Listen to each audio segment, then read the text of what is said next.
সঙ্গে এলো চাঁদের বুড়ি, চাঁদের বুড়ি।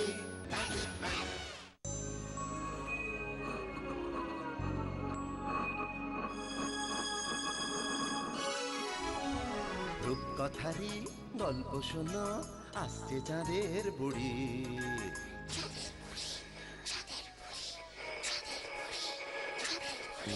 ম্যাজিক ম্যান পৃথিবীতে সঙ্গে এলো তারি।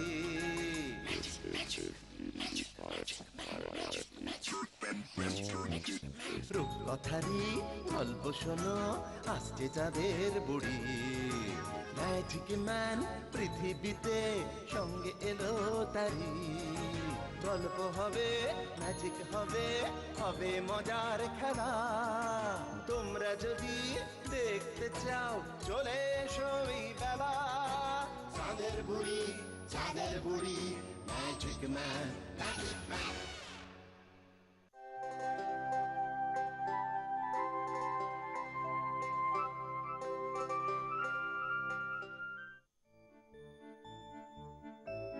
কি রে রিমলি, মুখটা গোমরা করে আছিস কেন?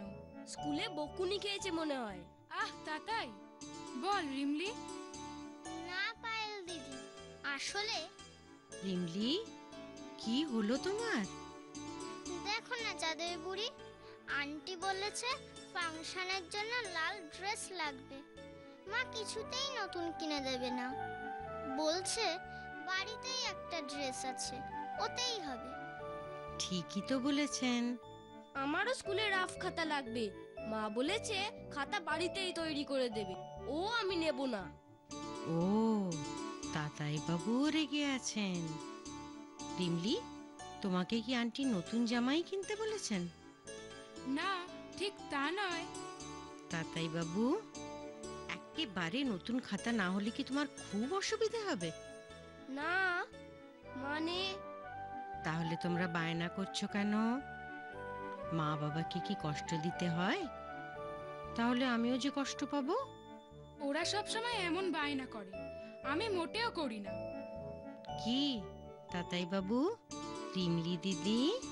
ভুল হয়ে গেছে, আর কখনো ওরকম করব না। মা বাবার কথা শুনবো। তাহলে তুমি কষ্ট পাবে না তো? এই জন্যেই তো তোমরা লক্ষ্মী সোনা, তাহলেই আমার খুব ভালো লাগবে, একটুও কষ্ট পাবো না। ও চাঁদের বুড়ি, এবার গল্প বলো না, আমার আর দেরি সইছে না। গল্প শোনাতেই তো আমি কত দূর থেকে আসি। এবার বলো তো, আমি তোমাদের আগে যা যা বলেছি সব মনে আছে তো? হ্যাঁ চাঁদের বুড়ি, আমরা এখন হেলমেট পরে স্কুটারে চড়ি। আমরা সব সময় হাত ধুয়ে খাবার খাই। বাহ, খুব ভালো। আচ্ছা, তোমরা কি জানো পৃথিবীতে তোমরা যে জল খাও বা যেটা ব্যবহার করো তার পরিমাণ কমে আসছে? হ্যাঁ আমি জানি, কিন্তু আমার বইতে যে লেখা আছে পৃথিবীর 3 ভাগ জল আর 1 ভাগ স্থল। হ্যাঁ, সেটা একেবারে ঠিক, কিন্তু কত রকম ভাবে আমরা অকারণে জল নষ্ট করি বলো? এভাবে জল নষ্ট হলে একদিন তো সব জল শেষ হয়ে যাবে। জলই তো আমাদের জীবন। সত্যি? তাহলে কি হবে তখন? তাহলে তোমরা এখন থেকে অকারণে আর জল নষ্ট করবে না বলো? তোমাদের বন্ধুদেরও বলবে, কেমন? তোমার কথা আমরা সবাই মনে রাখবো। ঠিক চাঁদের বুড়ি, এবার থেকে আমরা জলের অপচয় বন্ধ করার চেষ্টা করব। এবার তাহলে গল্প শুরু করি। আজ যে গল্পটা বলছি,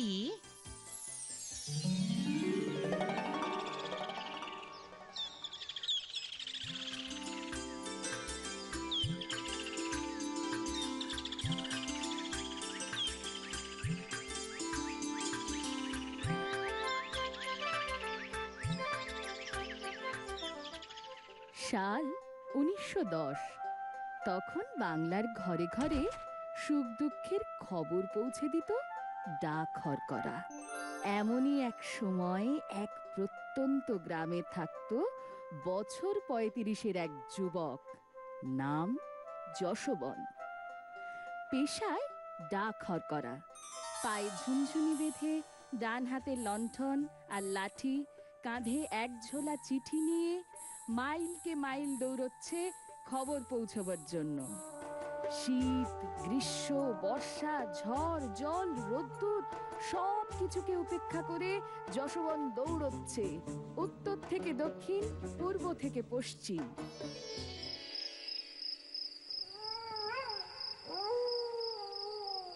কিরে যশবন্ত, তোর খবর কিরে? আমার খবর কি কর্তা? ওই দৌড়চ্ছি, দৌড়েই যাচ্ছি। কর্তা, বসো না, বসো। হ্যাঁ, দুটো সুখ দুঃখের কথা কই।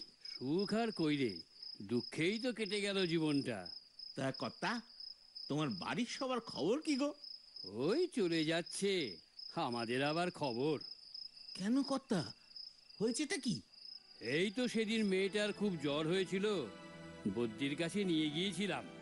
তা বদ্যি মশাই পরীক্ষা নিরীক্ষা করে বললেন নিউমোনিয়া।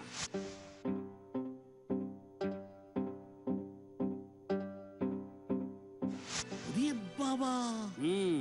নিউমোনিয়া! সে তো শুনেছি বড্ড কঠিন অসুখ গো। হ্যাঁ রে, চিকিৎসা করাতে অনেক খরচ, প্রায় 1000 টাকার ধাক্কা। বলো কি? তারপর? তারপর গেলাম জমিদার মশাইয়ের কাছে।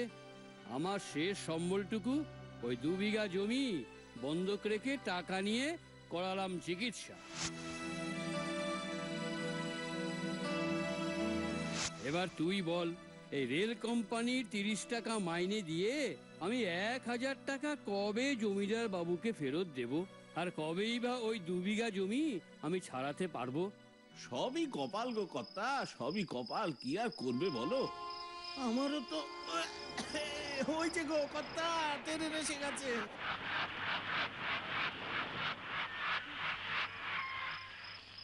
হ্যাঁ, আমি উঠি উঠি। হ্যাঁ রে, আয় আয়, তুই আয়, এবার আয়।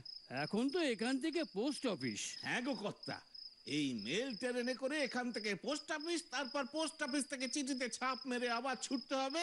ছুট ছুট ছুট।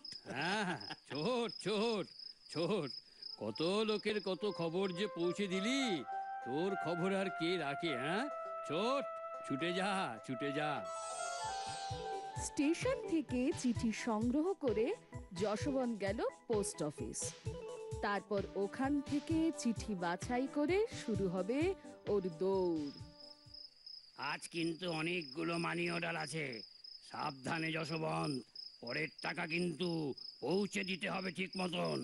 নিশ্চিন্তি থাকুন সাহেব, এতদিন ধরে তো দেখছেন আমারে। হ্যাঁ, এবার বেরিয়ে পড়, যা। ওই দেখো, যশবন্ত দৌড়চ্ছে, বন পেরিয়ে, মাঠ ছাড়িয়ে, আল বরাবর দৌড়।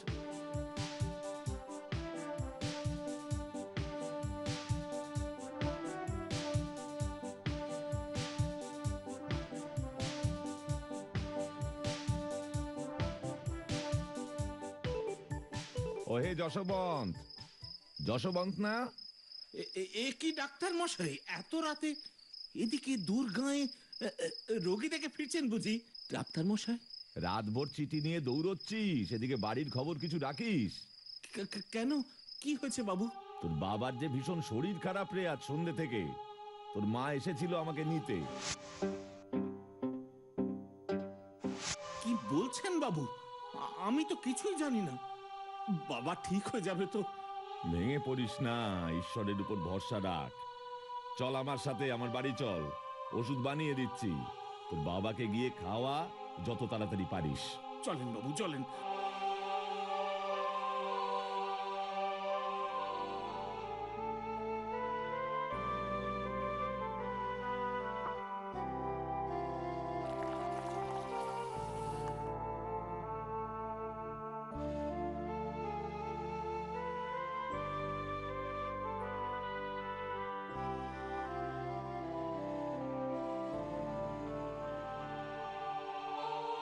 আমি যাচ্ছি, যত তাড়াতাড়ি পারি। এই চিঠিগুলো বিলি করেই বাবারে গিয়ে ওষুধ খাওয়াবো। চলি বাবু। যা বাবা, সাবধানে যা।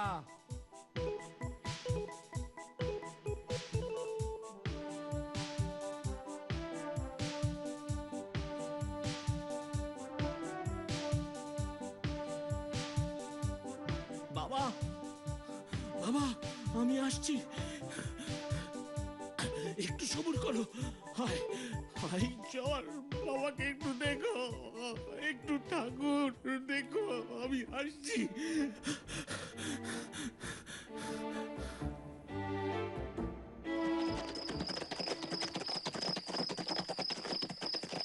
কিরে, এই যশবন্ত, এদিকে আয়। প্রণাম বাবু মশাই। মেল ট্রেনের মতো ছুটছিস যে বড়, যাচ্ছিস কোথায়? এই সাতারা গ্রামের পোস্ট অফিসে, বাপটা অসুস্থ, ডাক্তার মশাইয়ের পুরিয়া নিয়ে যাচ্ছি। বড্ড তাড়া আছে গো বাবু, তাই ছুটছি। ছুটছিস ছোট, তবে মনে রাখিস বন্ধকি জমি আর তোদের বাছুর দুটো ছাড়াবার সময়সীমা কিন্তু শেষের পথে। এরপর আমি সব নিয়ে নিলে কিন্তু। দয়া করেন জমিদার বাবু, দয়া করেন, আমাকে একটু সময় দেন। আমি আপনাকে কথা দিচ্ছি যে। কথা না দিয়ে টাকাটা ফেরত দিলে বেশি খুশি হতাম।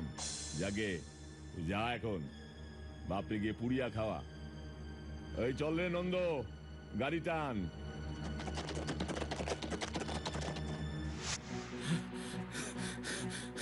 হায় ঈশ্বর, এ তোমার কিরকম পরিবেশ আমার সাথে। বাপ মৃত্যু সজ্জায়, জমিদারের ধার শোধ, জমি বাছুর ছাড়াবো কিভাবে ঠাকুর, কিভাবে? আমি তো কোনোদিন কারোর ক্ষতি করিনি, তাহলে তাহলে আমার সাথে কেন এরকম হচ্ছে? তুমি তুমি আমায় পথ দেখাও ঠাকুর, বাবাকে একটু দেখে রাখো। আমি আসছি, আমি আসছি।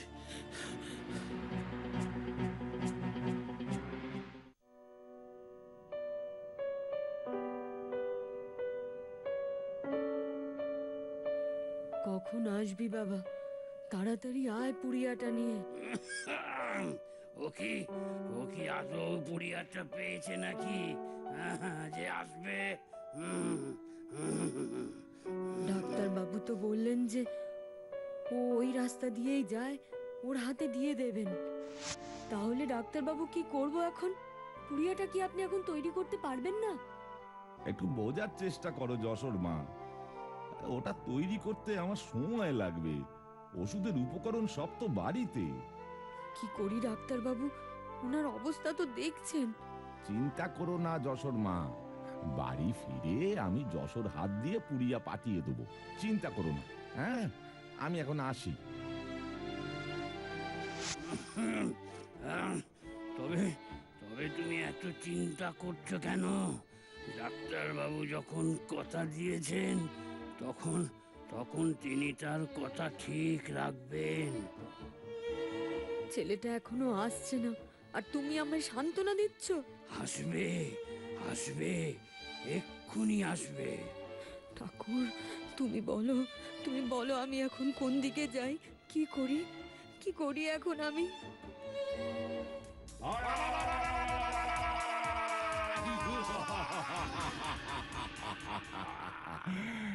কিরে ছোড়া, সাহস তো মন্দ নয়, তুই রঘু ডাকাতের ডেরায় ঢুকেছিস। আমি তো না জেনে ঢুকেছি, আমায় ছেড়ে দেন কথা। ছেড়ে দেব? তোকে যদি আমি ছেড়ে দিই তাহলে আমাকেই তো দলের সর্দার পদ ছেড়ে দিতে হবে রে।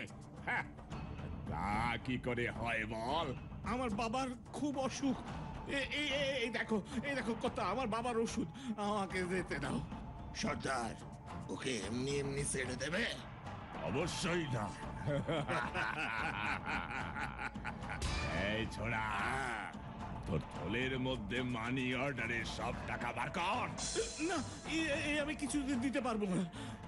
কত মানুষ কত দরকারে না জানি টাকা পাঠাইছে।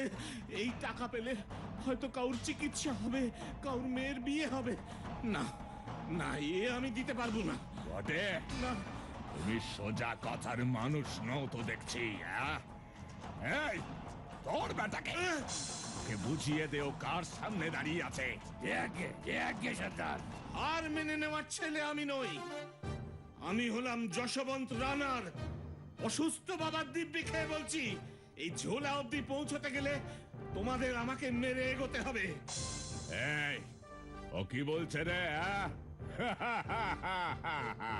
যা যা তোরা মার ওকে, হাতেও না পায়েও না, একেবারে জানে মেরে দে।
হাঁটতে পারি না, হাঁটতে পারি না, বড় তেষ্টা পেয়েছে। সামনে একটা পুকুর দেখছি, একটু জল খাই।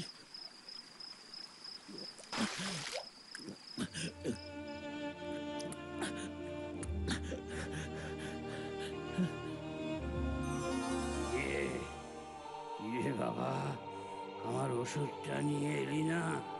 আমি আমি আর কষ্ট সহিতে পারছি না রে, আর আর আমি পারছি না, পারছি না। না না না বাবা, না, এই এই এই আমি আসছি, আসছি। আয় আয় বাবা, আয় তাড়াতাড়ি আয়, আয় রে। আসছে আসছে, ও ওষুধটা নিয়ে আসছে। আর দেরি করিস না বাবা, আর দেরি করিস না। তোর বাবাকে যে আমি আর ধরে রাখতে পারবো না।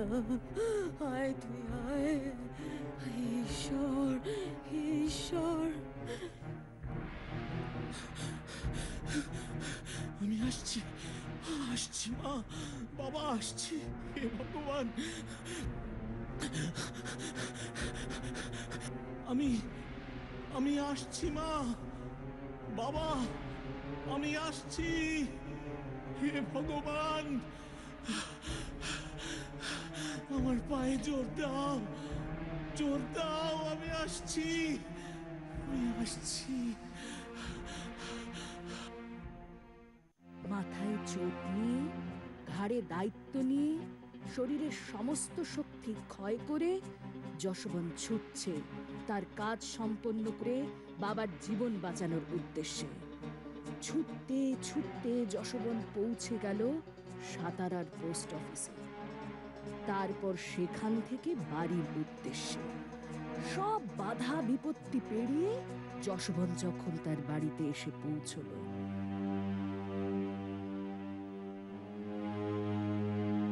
দেখল সব শেষ হয়ে গেছে। তার বাবা আর জীবিত নেই, দেহত্যাগ করেছেন।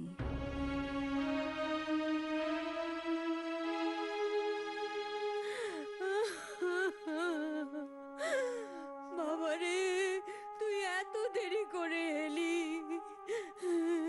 দেখ দেখ, তোর বাবা আমাদের ছেড়ে সারা জীবনের মতো চলে গেছেন।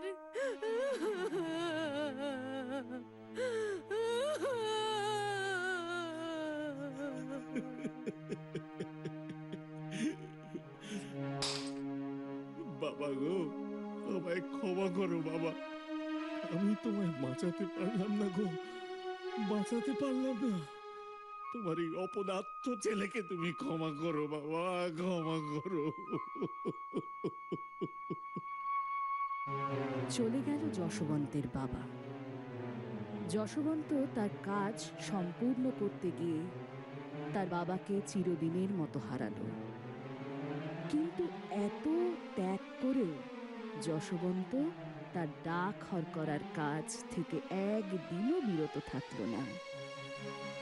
সে আজও ছুটে চলেছে তার ঝোলা কাঁধে নিয়ে, গ্রামকে গ্রাম, মাইলকে মাইল, দরজা থেকে দরজা খবর পৌঁছে দিতে। এভাবেই যশবন্ত হারালো ওর মাকে, ওর সমস্ত জমি জমা, বাছুর সব। কিন্তু যশবন্তর ছোটা থামেনি। সে আজও ছুটে চলেছে, চলেছে, চলেছে।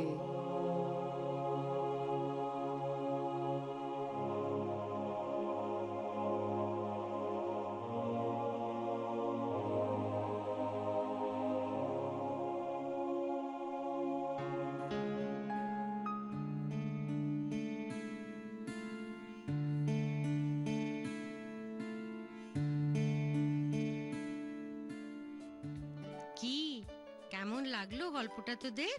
দারুণ। এবার তো আমার যাবার সময় হলো। পায়েল দিদি, ওটা দিচ্ছি দিচ্ছি, দাঁড়া। কি রে পায়েল? বলবো না, তুমি আগে চোখ বন্ধ করো। এ কি, কেন? করোই না আগে। আচ্ছা আচ্ছা, বেশ। যা তাতাই, তাড়াতাড়ি নিয়ে আয়।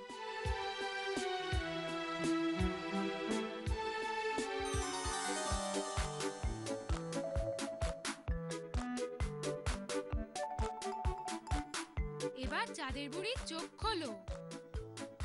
ও মা, এটা তোরা আমার জন্য এনেছিস? হ্যাঁ চাঁদের বুড়ি, আমাদের সারপ্রাইজ গিফট। থ্যাংক ইউ আমার সোনারা, আমি সত্যি খুব খুশি হয়েছি। এবার আর তোমাকে দেরি করাবো না। আমার যে তোদের ছেড়ে যেতে সত্যি খুব কষ্ট হয় রে, তবু